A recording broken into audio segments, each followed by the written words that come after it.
everyone. Again, this starts our panel discussion. It'll be moderated by Rob Hebert. A little Louisiana twist to it. But I also wanted to share with you some of the protocols in this room. We are in hearing room 1A. In the interest of safety, I would ask you to note the two exits and access ways that you came in. Those are the emergency exits.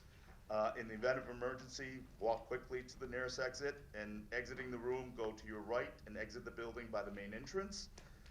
Don't delay and don't return unless you're told that it's safe to do so. And also for the microphone use for the panelists, as you're ready to speak, hit the button. When it turns red, you are live. So without any ado, Rob Hebert, please lead us through the moderation. And again, thank you very much for being here. Thanks, Welcome, Senator everyone. Hwang. Appreciate it. We're going to start off by introducing ourselves, not me, but the panelists. If the panelists could please tell us a little about the role you play for successful integration and or your interest in the area. Ladies first, Judy McBride. Good morning, everyone. I'm so pleased to be with all of you.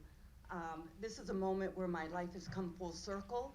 I have been working at the Hartford Foundation for Public Giving since 2006, but before that, I worked at the U.S. Department of Justice when we just focused on reentry. Then Janet Reno asked us to think about how we could do a better job. The recidivism rates, the data, the actionable data in this report, we've seen for many, many years. It's so important that with the help of Sarah Diamond and all the roundtables have come together to really make sure we have current data.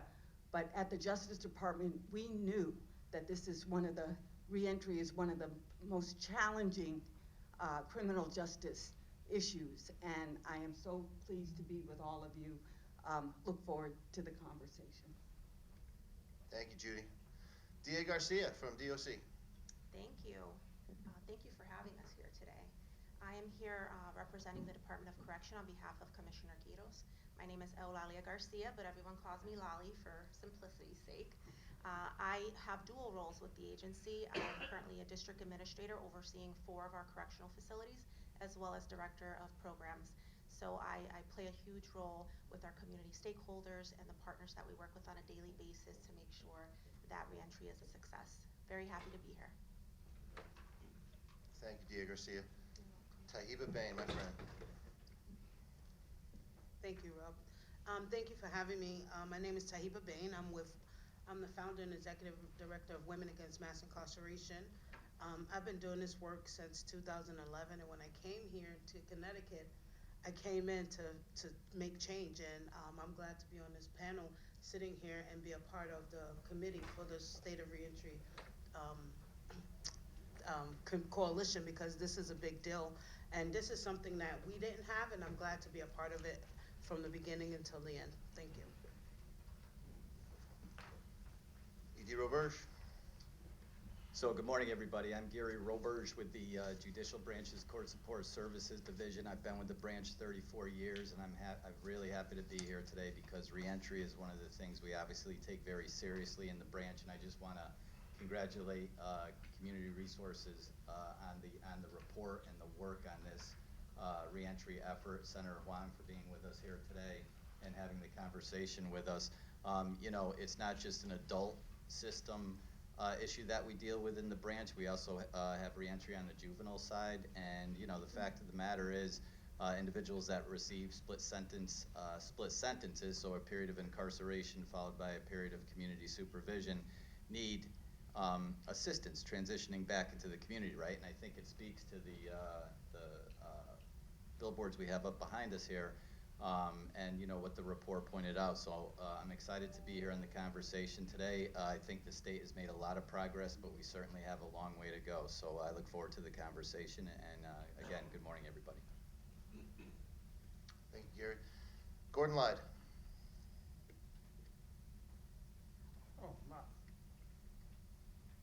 Good morning, everyone. My name is Gordon Lyde. I am the program manager, excuse me, with Community Partners in Action for the Waterbury Reentry Welcome Center. Um, I was looking at the question, it says my role. So my role is with the center is, that center is designed to help men and women transition from a life of incarceration to a life after incarceration. We help with a lot of different basic needs item and kind of connect them to resources. And the question also, my interest in that area, my interest, in all honesty, because in 2005, October 2005, I was a returning citizen to the city of New Haven. For most of my life, my adult life, I was only referred to as 217789. Now I'm referred to as Gordon Lyde, program manager. So I'd want to instill those opportunities or help with those opportunities that wasn't available to me when I came home. There was a lot of things that are there in place now, and it's great, but they weren't there then. And I say that not for us to celebrate all of our achievements, but to acknowledge that we still have a ways to go. There's still more work to be done. So that's my interest and my passion in this area. Thank you. Thank you, Gordon. I'm going to throw our first question to Senator Hwang. Senator, the state has come a long way over the past 15 years in our justice reform efforts. Everything from raise the age to the most recent clean slate legislation. What do you see as the greatest achievement, and what would you like to see happen next?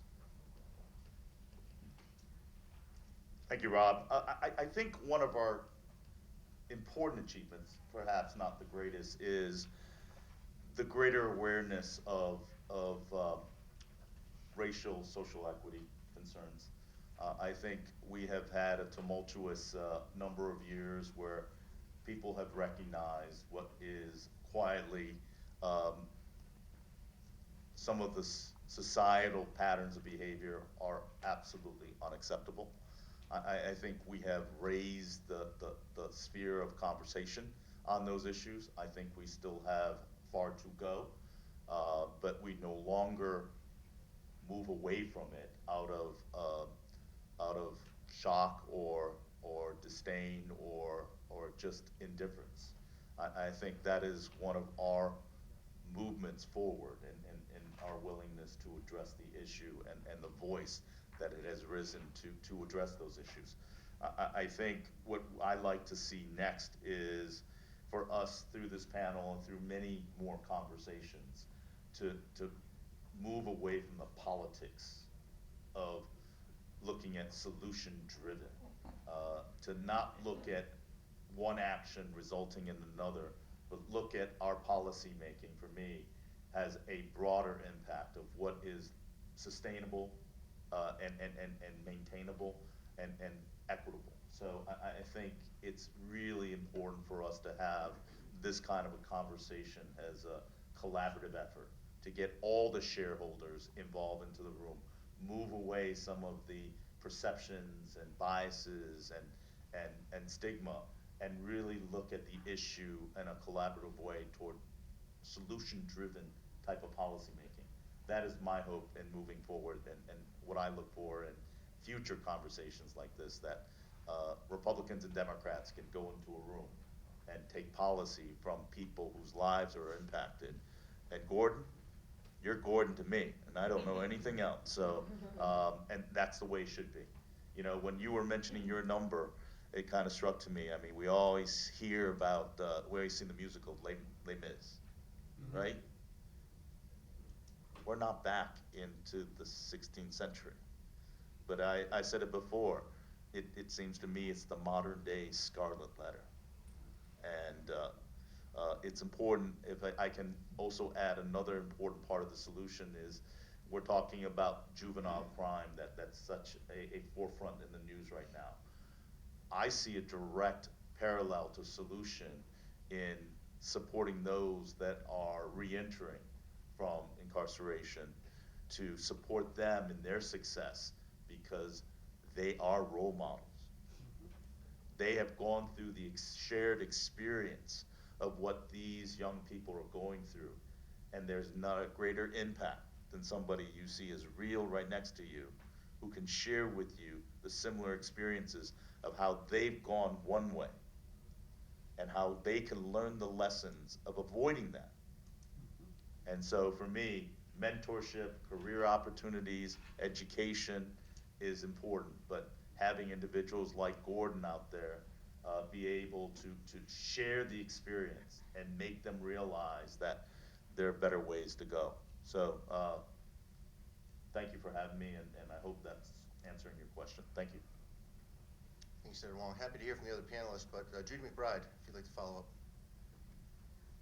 So I want to start by acknowledging over the years as the reform in the state has taken place, there's been lots of studies that have really informed the work. I think back to a study that was done in a Bridgeport training school that in fact showed that so many of the young people being incarcerated were there not for violent offenses. I think it was just 15% were there for felonies, and the rest were there because for status offenses, running away from home, they were truants in school. And so I think those, once again, those understanding the data has really been what's moved us forward in positive ways.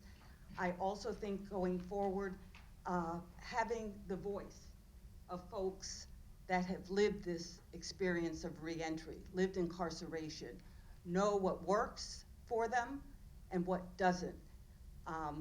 The Raise the Age effort, I think, was in large part successful because of the youth voice, the family voice that came, brought the issues home, made them real.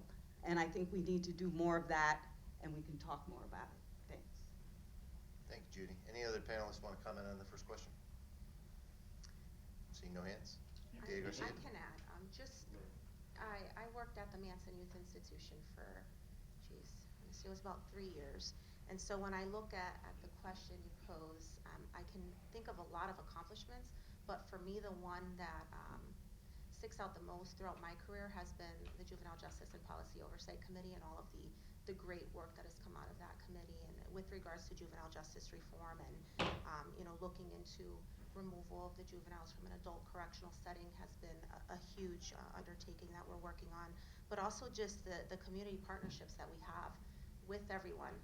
It's a team effort. It's not just the DOC, trying to rehabilitate and get people back out into the real world and have successful reintegration, but it's starting to work with them at the onset, from the very beginning when they come in, and having everyone at the table and having these very important conversations as we're having now, making sure that everyone's on the same page. So when I look at that, there's a lot I can say, but especially for me it would be the juvenile justice reform work and the community partnerships that we have with everyone. Okay, so looking at the question, it says, what do you see as the greatest achievement and what would I like to see happen next? Well, the greatest achievement for me in this era is this book that we have in front of us. What I would like to see next is more conversations about women and women's issues, in the criminal and justice system, because the criminal and justice system is incarcerating women at a high rate. For the last 30 years, it's been over 800% of women entering into the prison system. And we're not coming out any sooner or any faster as we're going in. And I also would like to see how when we change in the legislative and policy body of the work that we do, how we remove the dichotomy between nonviolent versus violent. Because of the simple fact that if you're saying we're a second chance community, then we should not divide the community between violent and nonviolent, for the simple fact that if you have reparations for the nonviolent, then why should we not have reparations for people that have committed violent offenses? I understand that violent offenses is a taboo to be talked about, but I'm the woman and the person that will talk about it and I have talked about it.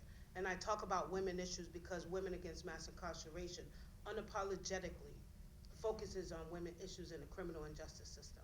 I myself is a formerly incarcerated woman with a violent conviction. And I fought to be at this table.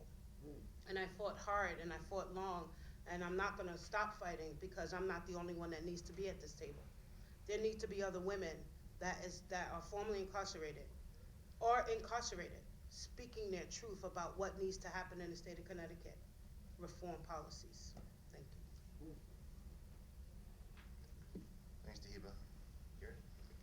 Thank you, Robin. Excellent points by all of the panel members. You know, I think about an accomplishment, and what jumps to my mind is 2008, 2009, we were locking up close to 21,000 people here in the state, and this morning it was approximately 9,300, 9,400. So I think the state over the past 12, 13 years has done a really good job of reducing the number of people that we incarcerate.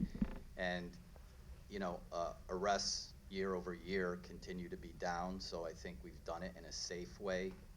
But we, you know, like we're all talking about here, we still have a lot of progress that we need to make, and I think we have to, you know, take a hard look at the 9,400 that remain incarcerated and how we work with them in reentry so that we can give them the appropriate services that they need so that they don't come back through the system, right? So I think that's what we need to concentrate on.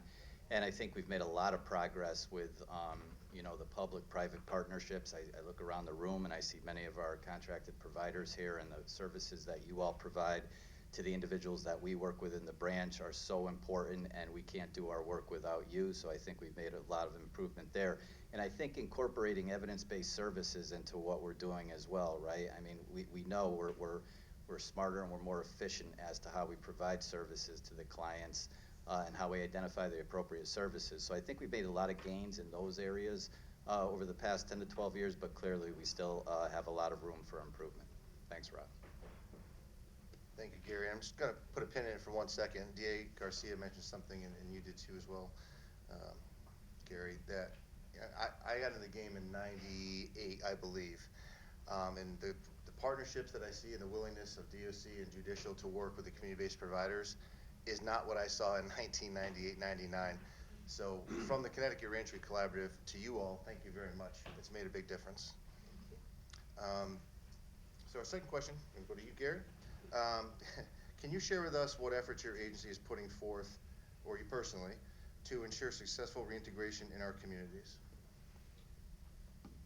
Yeah, so yeah, you know, the branch, we have a program called the Probation Transition Program, and that's where individuals who are incarcerated on a split sentence are coming back into our communities, and we have approximately 30 officers that work in our PTP units, and we go into the facilities 90 to 120 days before the end of sentence date, and we work with the individual to do our risk assessment, identify any obstacles for reentry back into the community. As Rob was just saying, we enjoy an excellent relationship with the Department of Correction. We work with their discharge planners to ensure that we're accounting for all of the reintegration issues that the person may be facing. We do an expedited Medicaid eligibility screening, so the person's coming out, if they don't have insurance coming out, that they will have Medicaid so that we can address any medication issues, any substance abuse, any mental health.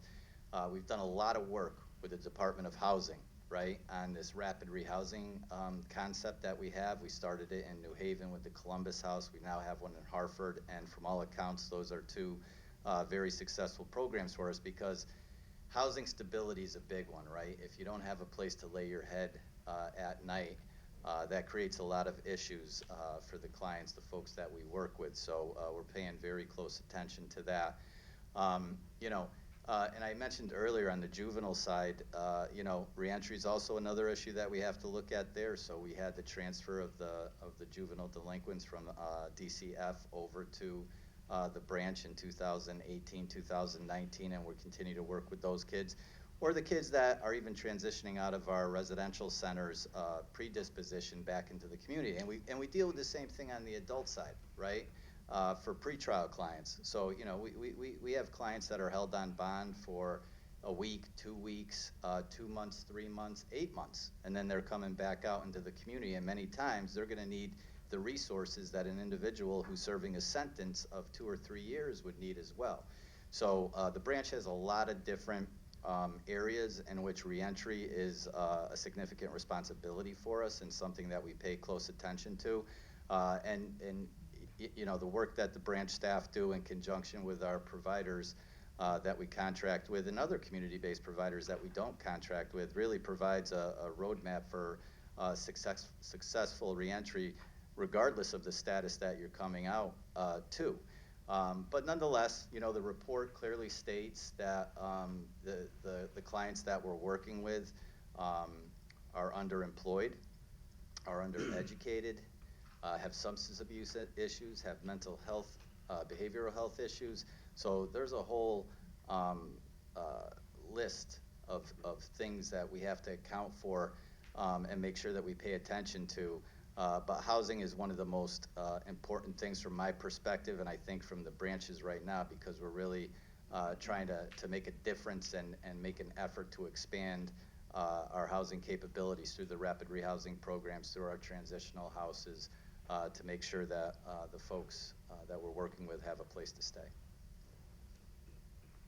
Thank you, Gary. I'd like to start off with Tahiba's follow-up. Okay, so what can I share? My efforts in putting forth to ensure a successful reentry. Well, Women Against Mass Incarceration, aka WAMI, also known as WAMI, we do a lot in the community. We work statewide, but we're based out of Bridgeport, right? We have partnered with many organizations that are here, like CPA. We're contracted with CRI. We work with Myra, and we also work with Her Time and Hang Time, and that's to ensure the successful reentry of the men and women coming home. What we at Women Against Mass Incarceration do for the women is that we actually, you know, believe it or not, we do special bailouts for people that's on pretrial. And when we bail them out, we don't just bail them out and send them on their way and be like, okay, thank you, have a good day. We actually follow them, and we go to court with them. We help them out if they are in need of some financial stability or services. We help them in that way. There was this one young lady that we bailed out a few months ago, and she called us yesterday because she was getting evicted. And I was like, okay, so what do you want us to do? We actually, one of my colleagues went and picked her up, and we put her in a hotel for a week until we can figure things out. This is what we do to help successful reentry. We not only we also do mentoring, and we do preventive measures, meaning that we go into we talk to the community, and we go into the housing projects in our community, and we do talks in our community to the young folks, to the young girls, to tell them this is who we are, this is what we're doing, and this is why we're here, because we care, and we don't want you to end up where we came from and where we've been.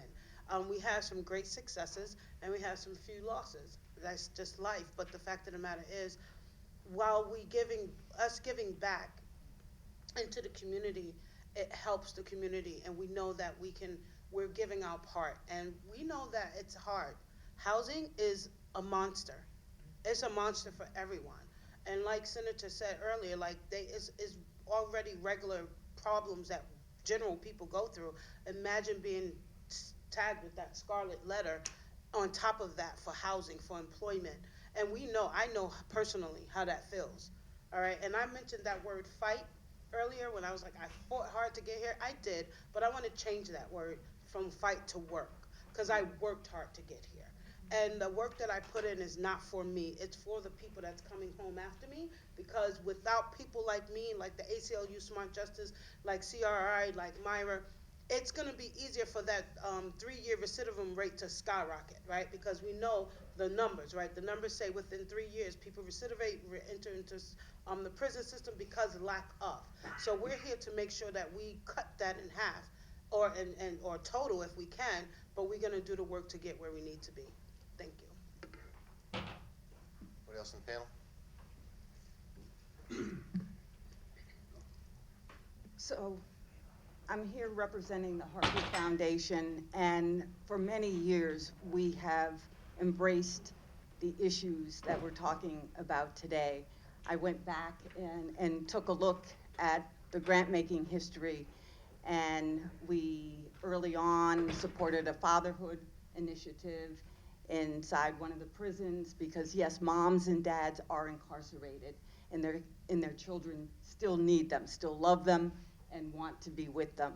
And so early on in my career at the foundation, I was proud to support ongoing work that the Open Hearth was involved with, the work with children of incarceration of incarcerated parents that the Judy Dorwin and her team has been doing for so many years. The work with Community Partners in Action started in '09, where the foundation wanted to forge a public-private partnership. The U.S. Department of Labor funding what it could, and the foundation stepping in and covering things that just were missing.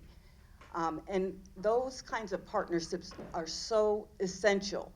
I'm here to say that if we can do even more partnering with the nonprofits, obviously, but with all the agencies that touch the reentry challenges, the substance abuse, the need for education, employment, skills, all of that needs attention. And so for many, many years, the foundation has been really embracing work around making sure there's housing, mental health, and substance use services, and the civic and resident engagement that needs to happen, as I mentioned before, needing to make sure that as we build these reentry systems, they work for the people who they serve.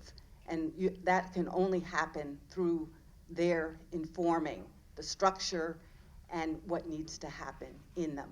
So I want to give a shout out to organizations, local organizations like the Greater Hartford Reentry Council. It's a fierce organization made up of so many involved in this work now.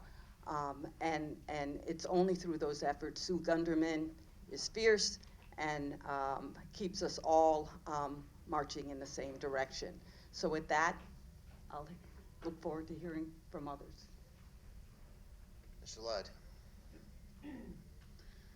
Well, with the question, what does your agency do? So, Community Partners in Action, I mean, where do I begin? They've been doing this for over 100 years, so they know, they've tried many avenues of reentry. And with that, they, with Beth and Deborah Gala, they have this thing where they put, it's person first language. So they started with something as simplistic as that, acknowledge the individual versus, and then what they may have done and what's associated with them. They treat them as a person. So we start that conversation. Once we get referrals, we look at the individual, not what they did. And then with a lot of with the Welcome Center and the many things that it does with resettlement, the SAMHSA program, RWC, we start the in-reach process where we've already identified, we start looking at them as a person, we reach inside, we start a conversation with them before they get out. Let them know that there's going to be support before they get out and what it's going to consist of. And we're totally transparent on what can happen and what won't happen and what we'll connect them with the resources. And we start that therapeutic relationship there so they're not just walking out saying, oh, where am I going, what program I'm going to next. We start that thing and we start dealing with the basic needs. We try helping them. Housing is a huge thing that we're honest with them, that we can connect them with resources that can help them. But we don't provide housing. We wish we could. But some of those other basic needs, food and clothing, because if you look at it therapeutically, Maslow's hierarchy of need, that bottom run of food, clothing, and shelter, if we don't help target those areas, how can we expect them to reach some of those higher levels if we don't get them situated on that bottom run? And that's where we target our in-reach. That's where we target our help, to help them with that. And not just give them a bunch of stuff. Because like they say, feed a man a fish, you feed him for a day. Teach him how to fish, you feed him for a lifetime. So we get them connected. We encourage them to do more, to be more, to achieve more. But also we meet them where they're at. We don't place our expectations on them. We have a conversation with them, not at them, and ask them, what do you want to do? What do you want to achieve? What do you see yourself achieving? You know, that's the energy that we have at CPA as an agency. Now, personally, what I do, I live and breathe this. I also am a program manager with Waterbury Hang Time. We started Hang Time in Waterbury.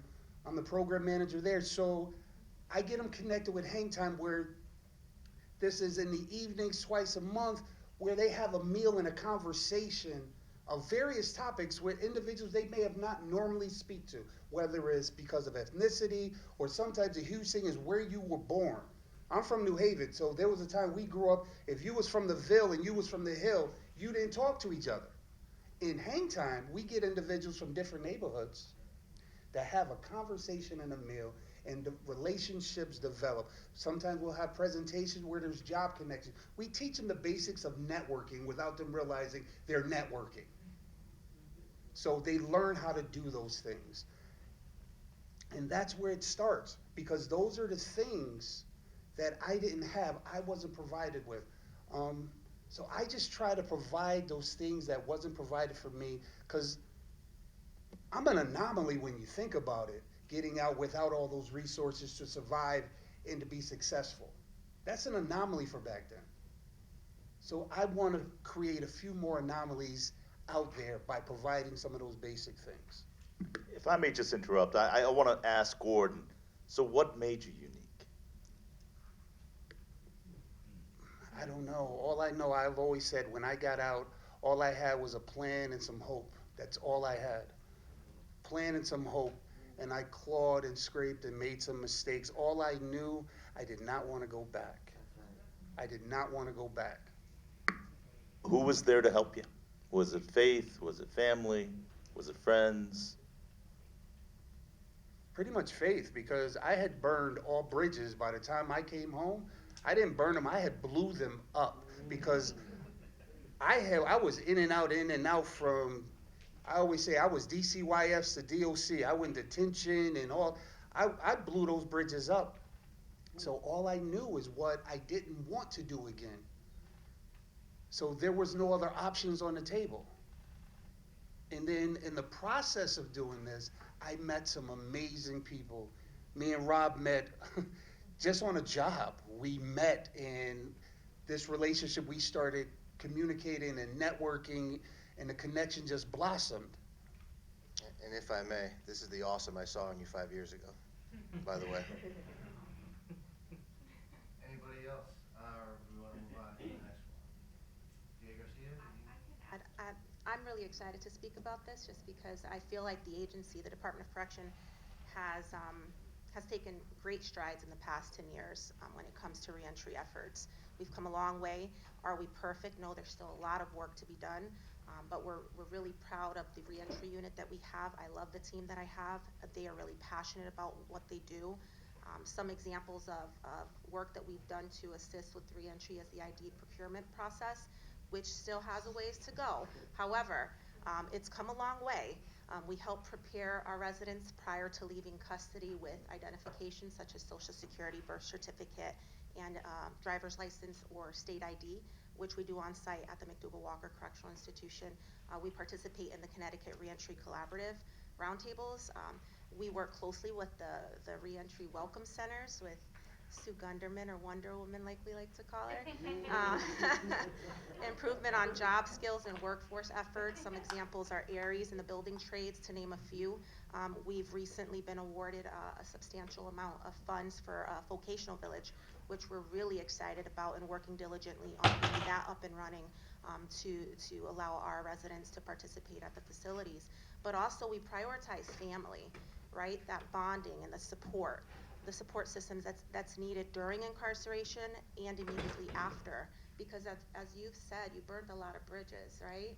And it's really difficult. So we try to maintain that strong family bond for the people that we have in our custody, and making sure that, you know, they're afforded the opportunities to have visitation.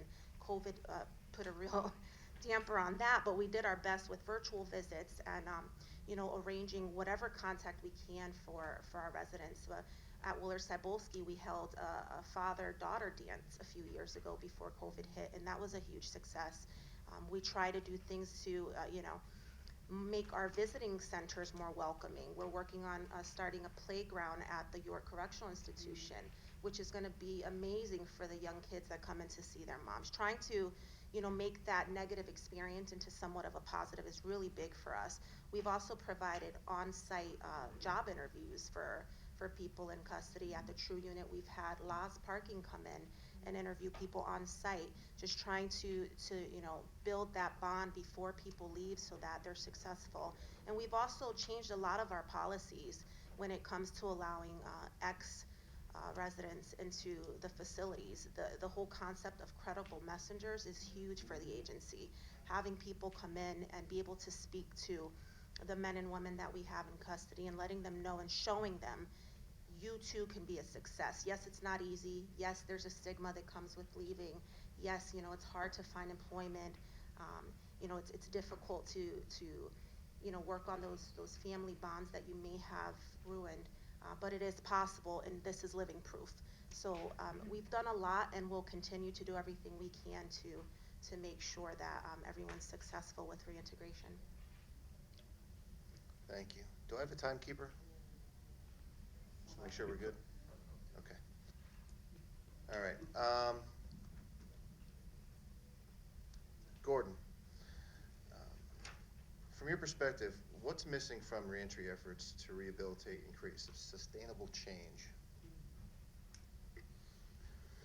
Well, I would say more accessibility to more programs that would help. And the only way we could do that is for these programs to communicate with each other, because I found out through the years, and I still see it now, there's they operate in these silos. This program specializes in this one specializes in this one specializes in that, and no one's communicating with each other. It's getting better with the reentry roundtables and the different members that are there, but in a lot of cases there's no communication. So you're in Waterbury doing this and someone wants to relocate to Danbury, we're unaware of what Danbury provides because there's no communication. So we spend a lot of time reinventing the wheel, and if they communicated more time could have been focused on the individual instead of trying to reestablish some stuff that's already in place. So I would say opening those lines of communication so those programs that deal with reentry, deal with the returning citizen population and things of that nature, that makes it a lot more easier, so more effort, funding and stuff and energy could be placed in the individual and not all this other stuff. Thank you for that. Gary? Yeah, absolutely. Excellent comments by Gordon there. What's missing, we've been talking about it, right? Housing. We need additional housing resources for the folks coming back to our communities. We know that that's at a premium now. And treatment services too, coming back out, right? We have a tremendous strain right now on our provider network with respect to clinicians and case managers in our programs.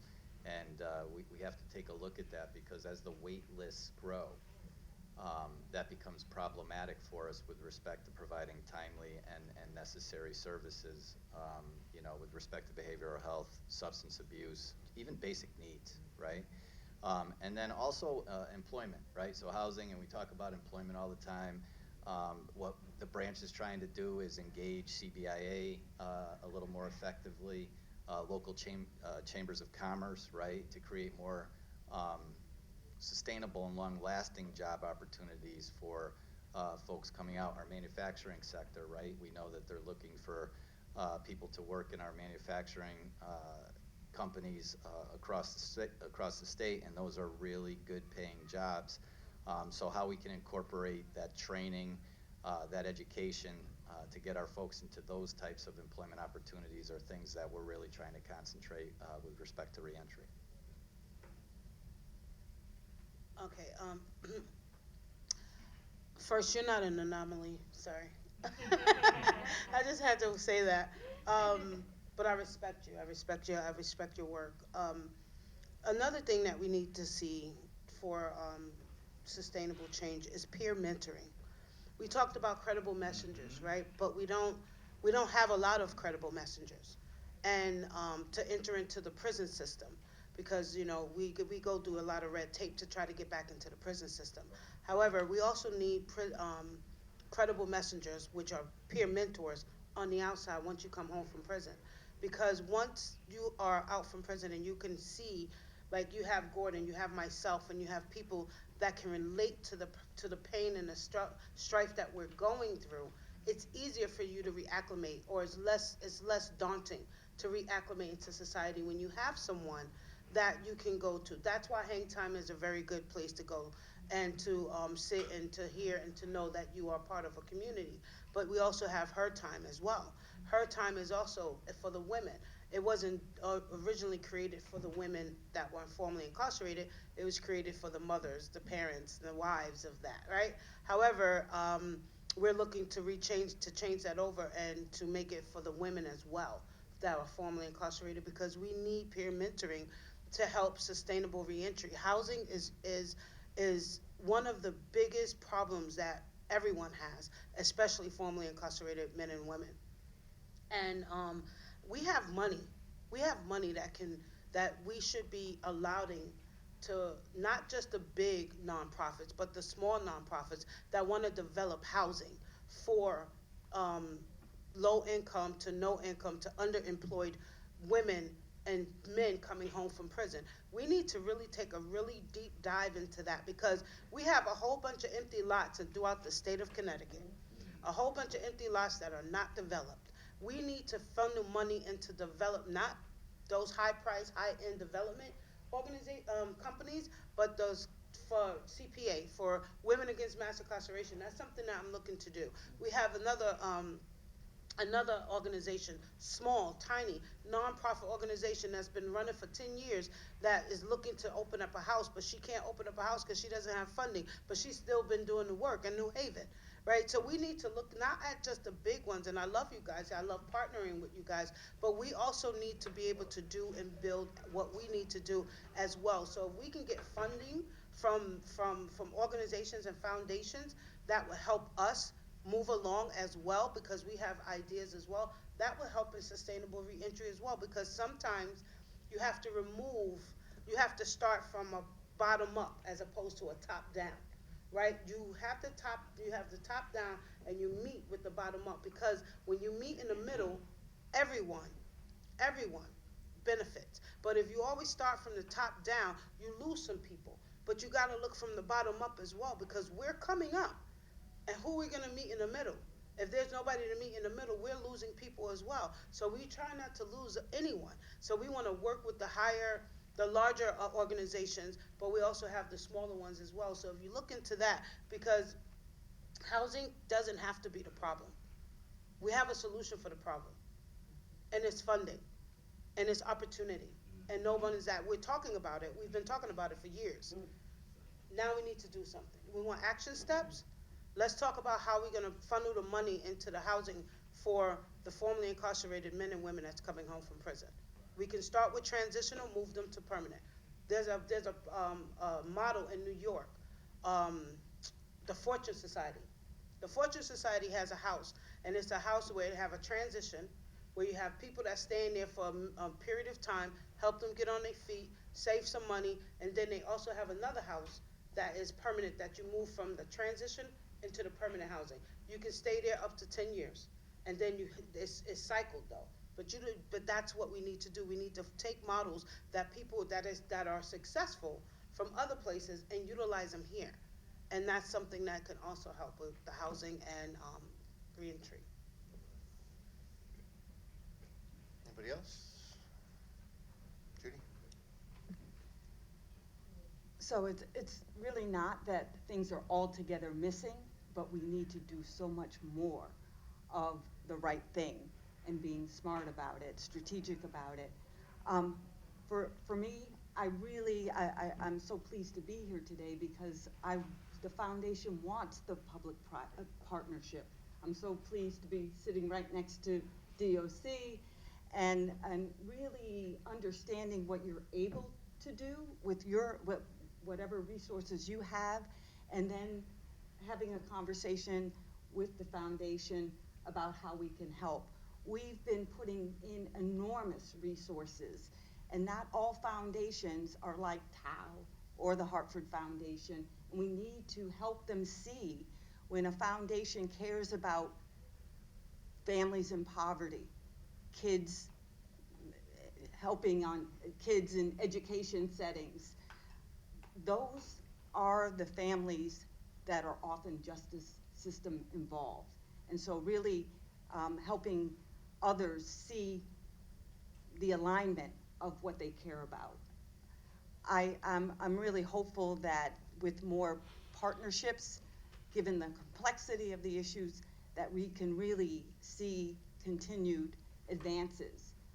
The housing issue is huge. I know CPA has Marta House that helps women, but it's small. I think very small. They're often, and that's a good thing, right? It's a place that all of us wouldn't mind living, but it's incredibly costly, and so we need far more partners, far more collaboration. The nonprofits that are working in this area, someone raised the need for better follow-up. So when there's a referral, it's not to another silo, it's actually, a warm handoff, and we can document what happens when somebody gets there. And without that kind of data, we won't get the funding. I know at DOJ, they look at the recidivism rate, so we need to do better if we expect to maintain funding. Thank you. Commercial break for 1 second. I don't remember if we called out the Tao Foundation for their funding, but again, Diane Serapina couldn't be here, but she's been a great supporter of many of us, including CRI, CPA, and others. So again, to the Tao Foundation, thank you very much for funding the report. Who's up next? D.A. Garcia. A lot of people are concerned about reintegration and public safety. How would you frame the discussion with them to make them feel more comfortable about what is being done or can be done? What I can say is we've increased our efforts with community engagement prior to the release of our residents. We now provide direct transportation to all of our welcome centers, and as you spoke of, providing that warm handoff, that's really important to us for a smoother transition. But the community partnership and working with the stakeholders early on in individuals' incarceration is huge in projecting the success for them. Making sure that everyone's talking about what this individual may need in order to be successful upon release. Making sure that the family is engaged. Ensuring if there's any DCF involvement, that liaison's aware. That the children are provided with whatever services that they need to understand what it means to have mom or dad come home and some of the struggles that they're all going to deal with as a family. So we've worked really hard to maintain and establish those strong community partnerships. Thank you. You're welcome. Gordon? Yes, first let me just say, as an individual or anybody, an agency, you can't make a person feel anything or stop feeling something, right? Because their fears or what have you was created or launched off of because past experiences, their core belief, because when they see a person or hear a person getting out, they have these anxieties or these fears, right? But that was formed because there was previous examples. And I'm not justifying their fears or apprehensions. So the only thing I would say I could do is present them with positive examples of positive reentry and some of the outcomes. Let that speak for itself and keep showing them examples of it, because that's the only way that's going to change, because they have this built-in, deep-rooted belief that, oh, these are criminals and they're just going to come do this and commit crimes and all this. But we'll probably show them some data, some positive proof that with help, people change. People can become, instead of an eyesore, they become productive members of society. And we have living examples in this room that unless someone fully disclosed that what their life used to be like, you would not assume that by sight. And once they disclose it, you're like, really? You're like in shock and disbelief, because now you see the transformation. You hear what they're saying, you see an end result in front of you. That's the only way you can ease a person's already built belief, so they can start seeing the possibility of what individuals coming home, what they can present and how they can help communities. But first and foremost, there's nothing we can do to make them. They're going to feel that way until we give them another way or show them other better examples. Connecticut Hall of Change, maybe, over here. Good example. Anybody else? Rob, I'll just say real quick, the fact of the matter is, and we know this, right? The research tells us this, that individuals that come out end of sentence are more likely to commit another crime than individuals that come out to parole supervision. And individuals that come out to probation supervision are less likely to commit a crime because they have supervision in the community, right? And I think it's important that we just continue to get that message out that, I think the Career Resource Report tells us 98% of the people that are incarcerated are coming back out into our communities, right? And for all of us, it's much better if there's a period of community supervision so that we can support that person that's coming out and make the connections with the necessary resources that they need to be successful. So I think it's the opposite of what people are concerned about. In fact, it's safer for our state, it's safer for our communities, and it's a better way of doing business, and we have a better opportunity of having success with our clients if we have some period of community supervision. Thank you. I'm gonna move on. Gary, actually, we're gonna start with you on the next one. The rise of juvenile crime has become a major topic at almost every dinner table. In fact, she brought it up here today. From your perspective, what do you think can or should be done to address the issue this time? Well, I think there's many things that are being discussed here in this building, but from the branch's perspective, and Deputy Commissioner Garcia brought it up earlier, I think there's a lot of, I know that there's a lot of excellent work going on with the JJPOC, the Juvenile Justice Planning and Oversight Commission, and other bodies that are talking about and working with kids in the system, right? I think prevention, we have to talk about that here as a state, ensuring access to structured pro-social activities and, promoting pro-social connections. Education, it's a big one for us for kids that are, failing academically or disengaged with school. How can we better support them and get them to a better place in school? Employment and vocational opportunities, right? So not only for prevention and early on diversion, but for the kids that we're working with in juvenile probation and they're under our supervision. So I think there's a lot that can be done on the prevention side, but once a child gets into the system and we're working with that child and their family, there's a couple of things that the branch has incorporated in the last 9 or 10 months. One is on an order to detain, right? We had heard from local and state police that they didn't always have all the information available to them on a juvenile that they may come into contact with that has allegedly committed a crime, and to get the necessary information to seek an order to detain from a judge. So the branch implemented a process where we are available 24/7 to law enforcement to provide them with that information. We've also instituted a next day presentment on motor vehicle thefts and weapon charges. So we've worked with local and state police throughout the state. That was another thing that was important to law enforcement and others to get that child in front of a judge as soon as possible on those types of cases. So those are a couple of things that the branch has implemented recently. But, and I've heard Deputy Commissioner Garcia and Ms. Bain talking about credible messengers, right? We have a contract that we are about to enter into with a couple of providers to provide credible messenger services on the juvenile side, because from all accounts is a very successful service for kids. So that's one thing that we're hoping we're going to make progress with the kids that are in the system now. And family engagement's another thing that's high on our list. We have to do a better job of engaging families and working with them as partners in the supervision of their child, so that we both have the best interests for that child with respect to the services that they're getting and how they're going to progress through the system. And then our juvenile probation officers, they truly do an outstanding job. It's a tough job, right? These kids come with multiple issues that that we are trying to address.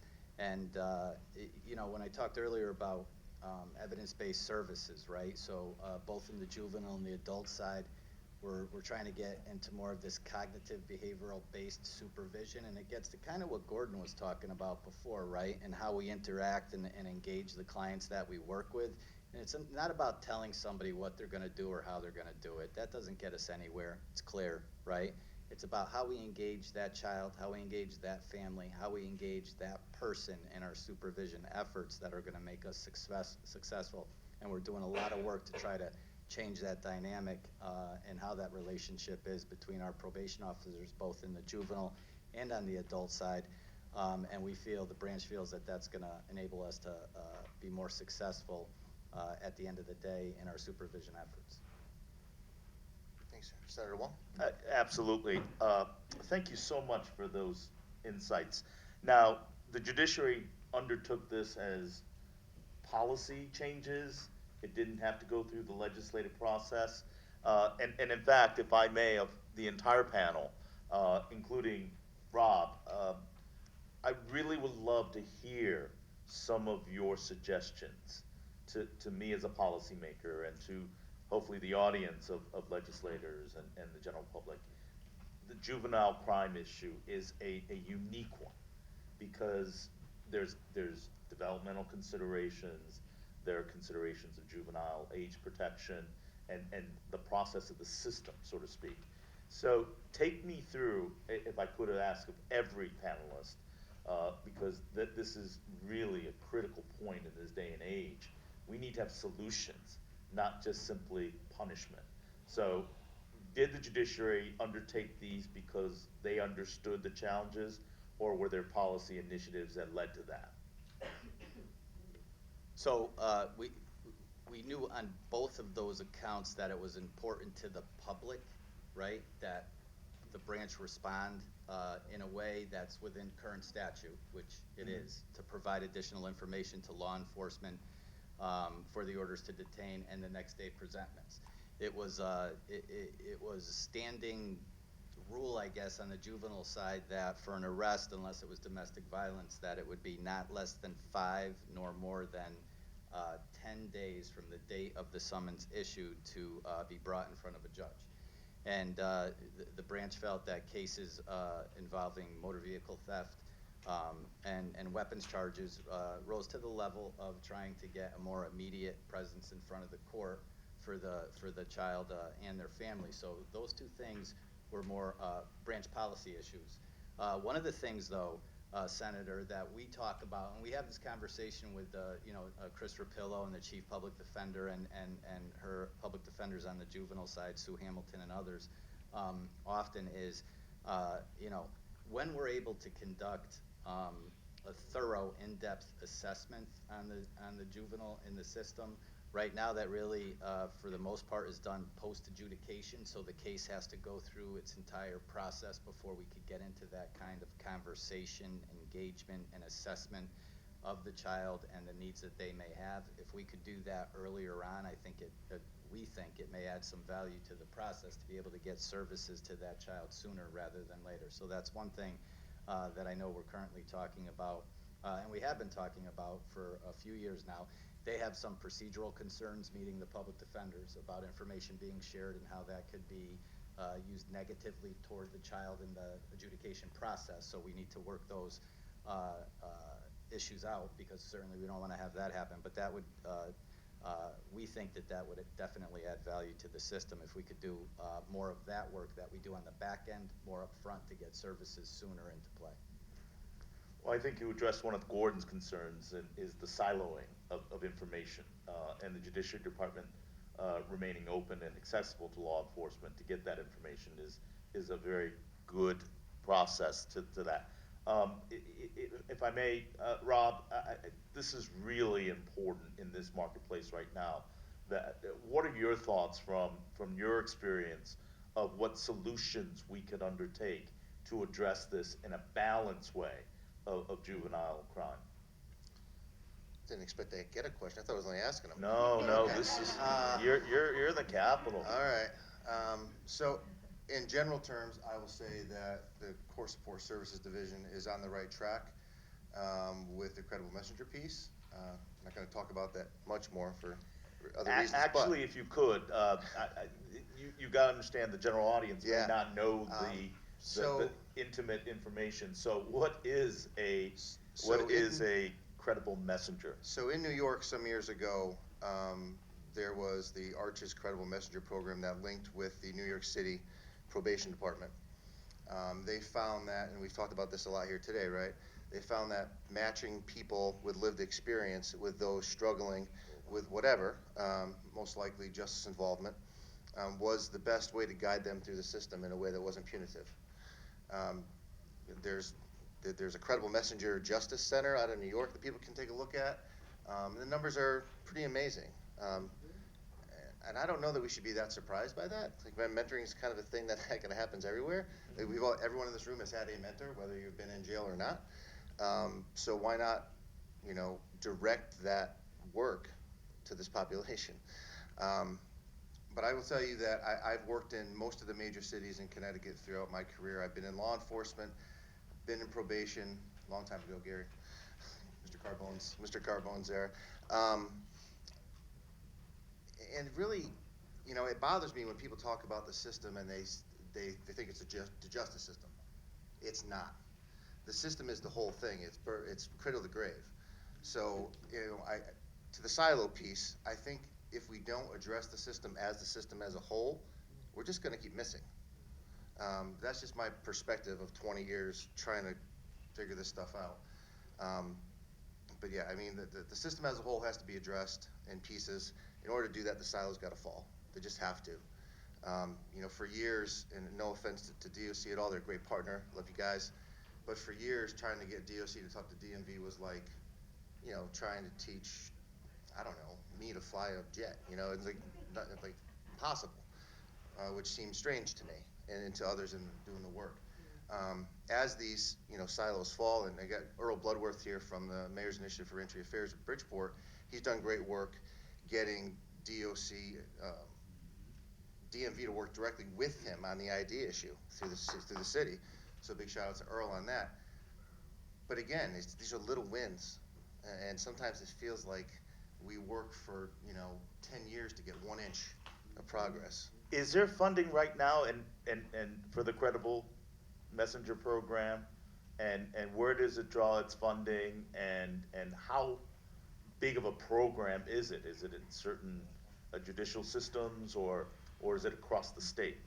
So thank you for that question, Senator. It was appropriated in last year's budget, so we had to go through the procurement process. We put out an RFP, and we're just finalizing that. As I noted, we have the 2 vendors in place, and we're going to kick it off in Hartford, Bridgeport, New Haven, Waterbury, and possibly New Britain to start. And then we're going to look to expand to the entire state. But the majority of the kids that we work with are from those areas there in the juvenile justice system. And are there data tracking mechanisms? Absolutely. This report is really a reflection of data to guide us. But so the Credible Messenger system will be implemented. It's part of the legislative process. Look, people are beating up the laws that we make sometimes, but this was actually a positive one that we can kind of score in a column if you're keeping score. Absolutely, and we will track the data on it for certain. The branch prides itself on making sure that we collect the data and it helps us manage how we do our business, right? And make sure that our programs are operating efficiently and effectively. But in addition to the credible messengers and the ask for last budget cycle is also the family engagement that I talked about. So I believe there was an appropriation of $4.2 million between both programs, and that's how we're able to operationalize both of those programs this spring. I would love to hear from all the shareholders. Divya, any thoughts on that? Welcome back. Well, yeah, I'm just taking this all in. Well, okay, You want me to come back to you? No. Okay. I'm good. I'm just trying to figure out how to frame this, because I'm hearing, and it's great statistics, data, credible messengers. I'm hearing all this, and this is great. And the juvenile, you asked about the juvenile. The juveniles are running amok. Why? because the families are dismantled, right? Mothers and fathers are in prison, which leaves the grandmothers, uncles, or someone else, or the system, to raise them. You want to tackle the juvenile system? Bring their families home. People's not prisons. That's how you tackle that juvenile system without it coming from the top down. I'm sitting here with a whole bunch of players from the top, but I'm not. I don't agree with half of what you do because it's not working. It hasn't worked, and it's not going to work. Yeah, you're right. We have progressed a lot, but we have a lot more to do, and what we're missing is the family piece. The family piece is what's missing, and it's breaking my heart to hear that, oh, we got these systems in place, we got these monies allocated, but no one's saying, you know what, maybe that child needs his mother or his father to help rear them, to help teach them. Yes, understandable, we've done some things in our life, but I promise you, if you return that parent to that child, or even give them opportunity to see and touch and hold that child in real time, things will change. Lives will be made different. And I sit here, I am a policy person, I'm a legislator, I love it. I love making change, being a part of change. But change starts at the house. Always have and always will. Begin there. We thank you for helping us. We thank you for putting things in place. But the probation department is growing. It's not declining. It's not decreasing. The prisons are growing. We have private prisons being built because more and more people are coming into the prisons. So that's telling me that things are not working properly. We have funding going directly, and Rob, you touched on this. I have to say it. The Department of Corrections, all the funding is being funneled through them. How does that make sense?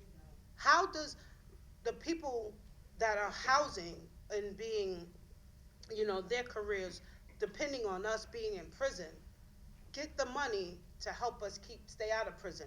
I'm still trying to figure that one out. I really am. I'm just saying, because that's the problem. That's why the people, the grassroots workers like myself, like ACLU Smart Justice, and I know ACLU is a big organization, but we got the Smart Justice team, and we do work, right? But we get lost in the sauce. If they didn't come up here every day and do what they do, nobody would know. Because they're similar to a grassroots organization, because their motto is people, not prisons. And who are the people? It's not the legislators. It's not the corporate people. It's the people that's on the ground, that's formerly incarcerated, that's coming home, and that's looking to do the work to make life better. I love that I work with the York Correctional, and their staff is great to me. But I'm just one person, right? But there's many of us out there. That's why I say the brother over here is not an anomaly. We have plenty of anomalies over there, right here, out there. Judges, lawyers, and other people that are formerly incarcerated, that has come home, that's looking to give back. So you ask, how can we help the juveniles? Return their families, return their parents, give them an opportunity to be with them. Yeah, now, York, I was in Niantic when York was being built.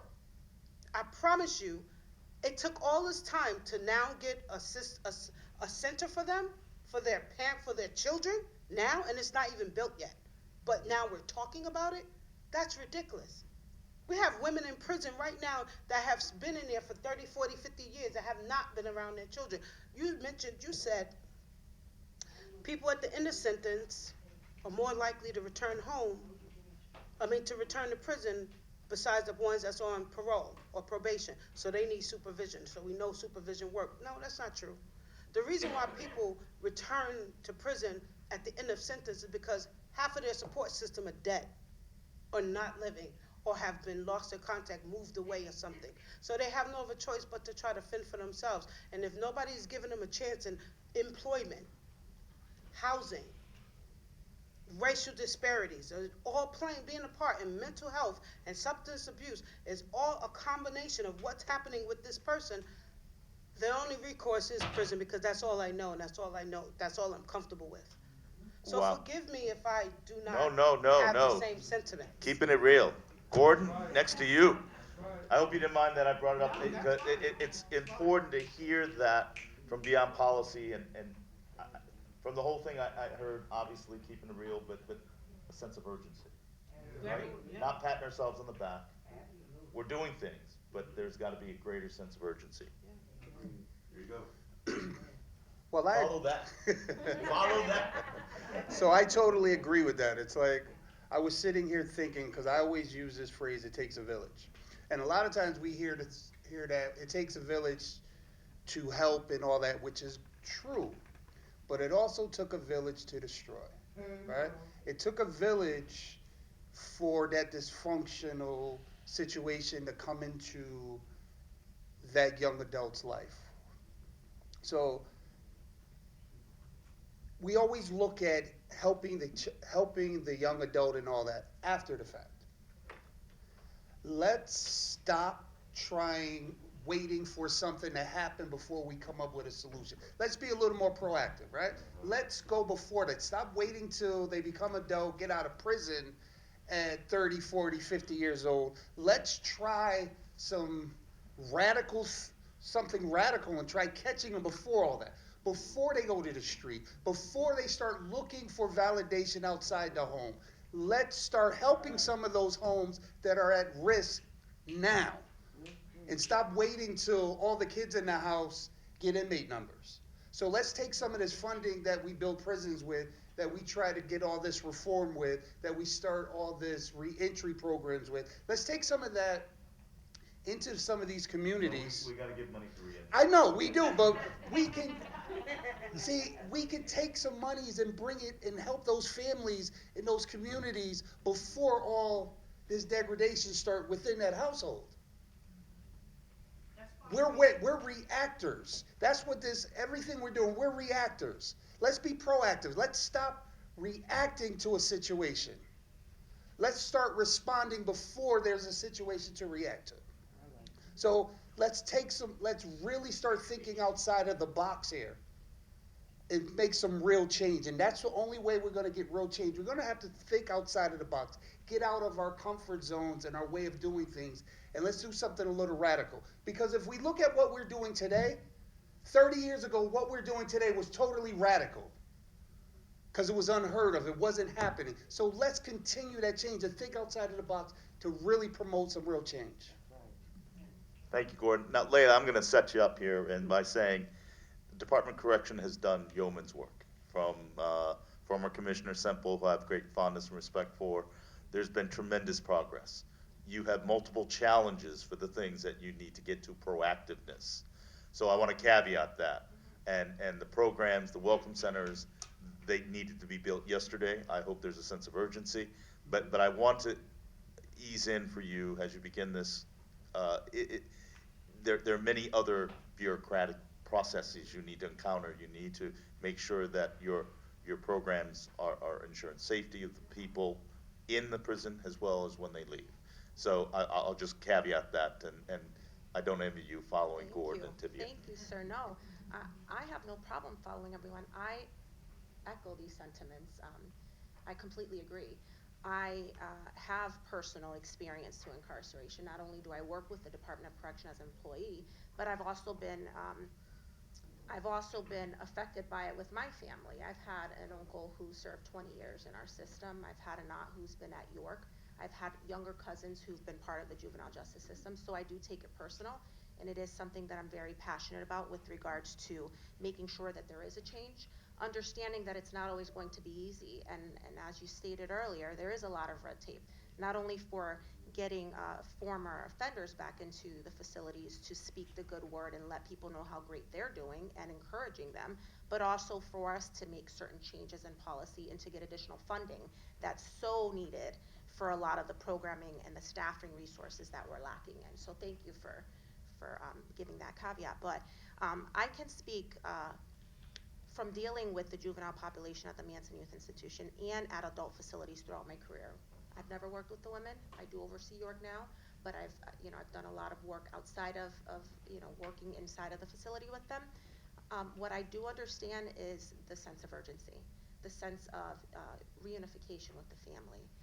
What I also understand, as you spoke to earlier, was the detriment that happens before we even get these people in our custody, and it's really sad. I've had to do requests for young men to be able to write to their family members at other facilities, and it's heartbreaking because that mom and dad might be incarcerated as well. And so now the only form of communication that they're going to have with that individual or those individuals, if they're even in their lives anymore, is possibly through writing a letter to them. So it's heartbreaking. Hearing the stories with the young men at MYI coming in and saying, Miss, you guys are providing us with these services here. This is great. You make us go to school. But when I go back out there, I'm fending for myself. It's survival of the fittest. If I don't have a job set up, someone who's going to give me an opportunity, if I don't have that support that I need within my family who may be struggling with addiction, violence, all kinds of toxic environment issues, they're just going to revert to what they know best, unfortunately. And so when you ask the question, what can we do? I think tackling it at the front end, like Gary stated earlier, providing those resources at the front end of the system, in the community, with our families who need that support, whether it be therapy. I know it's taboo in our culture. Therapeutic resources for the family. Making sure that dad is involved. If dad isn't involved, it's very likely that mom or grandma. But sometimes we have young people in our custody who don't have anybody, and that's where it becomes even more difficult. And so having the credible messengers and having people from the community come in and maintain that bond with them is extremely important. Thank you so much for sharing that. Judy, I want to get your perspective from kind of a macro basis, your career and what you have seen, but also in your title now as Strategic Partnership Investment. When I read that title, I found that to be very intriguing. But I also want to look at, and I think you hone in on the public-private dynamic. So as I encompassed all three of those things, your career path, your experience, your title of Strategic Partnership Investment, and also the fact that you look at public-private dynamics. That's a big intro, but it's interesting because solution can't just come from the grassroots or the buildings and the judicial, but it needs to come from kind of a strategic investment moving forward. Can you share some lights on that? So we do have some examples of good public-private partnerships. The city of Hartford is a strong partner in the Reentry Welcome Center. Sue Gunderman has made certain of that. And so I think looking closely at the partnerships that are in place, what made them work, what resources. Right now the city has its ARPA funding that it can put towards this, but when that dries up, where is the public dollar? Where are the public dollars going to come from? It takes a commitment to these issues in order to make those partnerships work. I know in philanthropy, as I mentioned, there's not many foundations that see themselves in this work, and so we have to break down the issues if they care about physical health, mental health of residents, that this work touches them. There are also the need to, I want to raise up the Juvenile Justice Alliance, which is now the Youth Justice Alliance, issued a report that the young people informed themselves, walk in my shoes. And it's all about this concept of credible messengers. They know exactly. When I read that report after my years of 20 years in DC, worked at HUD, worked at the Justice Department, and seeing so much, that report said it. So I'll be sure to send it to you. But I really see the need to work at the front end. how the kids are getting involved in the system, the disproportionate minority contract issue that we know is there, and the efforts early on to provide training to officers. And now the foundation is working with the University of New Haven, the Tao Youth Justice Institute, to implement what's called the Institute for Youth Police Relations, really to provide the training for officers to understand youth development, brain development. You know, the young person may look big, look well, much older than they are, but they, you know, in terms of their perception of the world, they've got a long way to go. And so to really, we need help, because that is expensive, but the local police departments have expressed an interest. I think the first class had maybe 8 or 9 local police departments sending youth officers there. And part of the training is to hear from young people and their families, so that they understand firsthand what it's like when they encounter law enforcement officers. So, you know, there's no one solution. I think you know that, we all know that, and we need to work on the multi-levels. There is no one solution, and Gordon, go ahead. One other thing, we need to change a culture within the communities. We need to stop celebrating prison bids. We need to stop celebrating when people come home, because they'll throw you a party when you come home. But let the girl or the young man down the street that came home with a master's degree, they barely say anything. We need to change the conversation and that type of culture within the communities, because these youth see that. They're not afraid of prison. They're not afraid of being locked up. They think that's a rite of passage within that. So we need to change that type of dialogue, and it starts within the homes and within the communities, instead of waiting once that's already embedded in them and try to get them to change that schema, that core belief that's already been deep-rooted. So we got to catch them before all this. So it has to go into the communities and all that, because truly they're celebrated. It's a whole big celebration when they come home. I love the group. I love the crowd. I think it's an acknowledgement of a problem. I think the juvenile justice challenge is it's hard to grasp. It's one that we wish we didn't have to deal with, right? That's the real challenge, and I think that's the one part. But I appreciate allowing me to get the feedback, and it's important. So I'll throw it back to you, Rob, but before I drop off, I have to acknowledge the Gunderman-Wilderman career resource connection.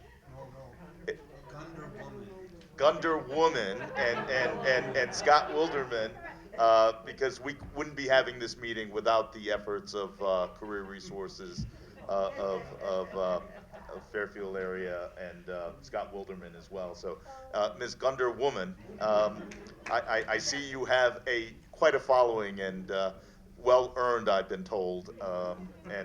But I also wanted to take a moment and acknowledge Scott Wilderman as well, and his efforts, because we wouldn't be here without Scott and his tireless efforts on this as well. Thank you.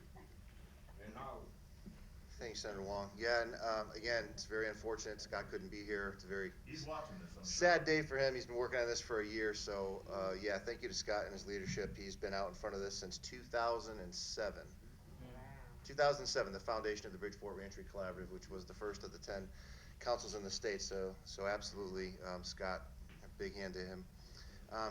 In the interest of time, I'm going to go off script just a little bit, and I did that. I'm sorry. that's okay, Senator. We're in your house. Right? No, So it's a people's house. yeah, that's right. That's right. So in general, I don't know, who should I throw this to? I'm going to go to Gary. I haven't heard Gary's voice in a few minutes. what can we do or should we be doing to promote this work, not just to the reentry providers, as preach to the choir we often find ourselves doing, but to a larger audience and the general public? So I think, to start, and I mentioned this earlier, I really think we should try to get some of this information out to the employment community, CBIA, local chambers of commerce. I think employment's a huge issue that we're dealing with on the reentry side, and we see it from the work that Career Resources did in the report that was published. And, we keep getting back to housing, right? So any of the housing providers, any of the housing resources that are out there that we can partner with, whether it's, the branch, the Department of Correction, whoever it may be that's dealing with the reentry issues. And Senator Hwang, thank you for being here today. And, it's important that this information get to the legislators, the policymakers, the decision makers as to, where the state's going to head and how we're going to do our work, because at the end of the day, they're the ones that do set the policy, and obviously this is an area that needs additional attention paid. And it has to start in this building here. Thank you, Gary. Tahiba, let's go right down the line. Oh, okay. Well, I agree.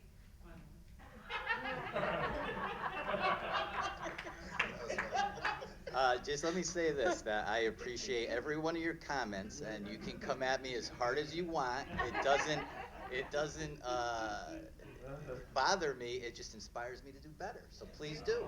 All right? Oh, see, now I like you. No, I thank you for that. But no, I do agree with what Gary just said, right? I just said it right, Gary, right? Okay, great. And we do need to not just preach to the choir, because that's what we do, but the legislators need to be more made aware. And housing and employment, I think we need to, I don't know, I don't see how it can happen, but we need to do a forum of employers, like top-notch employers, to get them together and have a panel like this, but with the stakeholders that's on the boots on the ground stakeholders, that can explain to them what it is that, why it's beneficial for them to actually hire us, right? Because we have so much more to lose and you have a lot to gain. And with the housing, the same thing. We need to get everybody in the room and have a great conversation, a back and forth, a dialogue. Because without that, we're still going to be beating the drum, going around trying to figure things out. But these people are afraid. You talk about public safety. We have so much bad media about people that have been in prison one way or another for whatever reason, that people don't want to rent to us because they think that their safety is in jeopardy if they rent an apartment to us, and we're not going to pay our rent. We're going to have all these people in the house. We're going to be selling drugs out. And for 99% of that is not true. It's not true, because if once a person's been in prison for 3 to 5 years or more, 3 or more years, like, life changes for that person. Life really does change. The mindset change, and they oh my God, it becomes real after the 3rd year. Trust me, I can tell you. After the 3rd year, you'd be like, wow, oh my gosh, this is really happening. So when you come home, you don't want to go back, right? He said it wasn't an option. It wasn't an option for me either. And when we could be in a room and we can explain that to a person that we're looking to get hired from, or we're looking to rent from, or just understand, like, we're just human just like you. We just made some wrong choices in life, and we got caught in our wrong choices. So I think that having a great conversation, more than one, statewide, with stakeholders that will possibly hire and or rent to us, will definitely get the word out. Thank you. Senator? I'm good. Okay. I'm all good. I'm all good. Mr. Lyde? Okay, so I agree, we need to have those conversations. Totally agree, we need to have those conversations. And because first, individuals need to acknowledge the biases that they have, right? That needs to be across the board. They need to be acknowledged and accepted, because we have this thing of bias is prejudice, that's the wrong thing. No, that's just a preference, and that preference is based on past experience of what you like, dislike, what you agree with or don't agree with. So we need to change that conversation. But then also, it's not about talking. It's about walking this thing. We want to change a narrative. We have to be the narrative that we want it to change to. Because I try to live my life as I'm the change that I want people to see. So in order for them to see it, I have to be it. I have to walk it on a day-to-day basis. When I first came home, talking about it, trying to get people to give me a chance was really hard because there was no examples behind me. But I kept going, and then the whole narrative changed because when you see me, you didn't see all that. But it takes time. This is not a situation that's going to change overnight because we have one conversation or we get a few people to agree with us in this room. It's going to take time. It's going to take some dedication and some perseverance, but we have to be this 24/7. I'm not just a change when I'm in a room. That's why when I say this whole reentry thing, Beth and know me, I am passionate about it. I live this. Rob knows it. I live the change that I talk about. And see, that's how the narrative gets changed. Because I'm the example. I don't do this for me. I do it for the 13 others that's going to follow me later. I earned my seat because of the people that came before me. It's not just about me. It has never been about me, nor will it ever be about me. It's about those that's still to come. I want to make it a softer, easier road for them. And it's just about starting a conversation and just living this thing. And that's how we change that narrative where it becomes, like they say, the pandemic that we're living in. We need to create a pandemic of this reentry change. It needs to spread the same way. Thank you. Dia Garcia. I agree with everything that everyone has said, but more importantly, I think that we need to do a better job with incorporating the voice of those that are affected, of the youth, whether that be in the school setting, in the home, not only when they become justice involved at MYI or the detention centers, prior to that, being proactive and getting their feedback and input on what's going to work for them and their families as a whole. Judy McBride, 2 minutes. I just want to make sure we, at the front end, are looking at expulsions and suspensions in schools. That hasn't been mentioned, and that's how so many young people, especially young people of color, get involved in the justice system. So I want to make sure that that's something that we'll continue to talk about. I think the family piece is real important. Over the next year, the Greater Hartford Reentry Welcome Center will be looking at the support that families need, really taking a close look, hearing from them, understanding how we can be more supportive, and working with the Department of Corrections to do that. I really want to make sure that